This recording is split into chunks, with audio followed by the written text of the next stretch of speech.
বলছে, তোমার বাবা অপশব্দ বলছে। আল্লাহ বলেন তোমার মার সাথে তোমার বাবার সাথে তুমি উপশব্দটাও করবা না, অথবা এমন আচরণ করবা না যে আচরণের কারণে তোমার মা বাবা উপশব্দটা করে।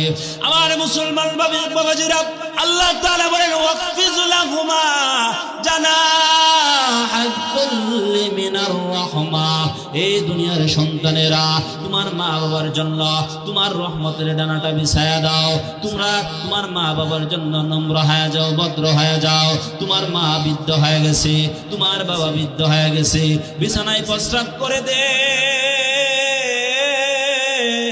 কিন্তু তুমি এই প্রস্রাবটা দেখতে পারো না।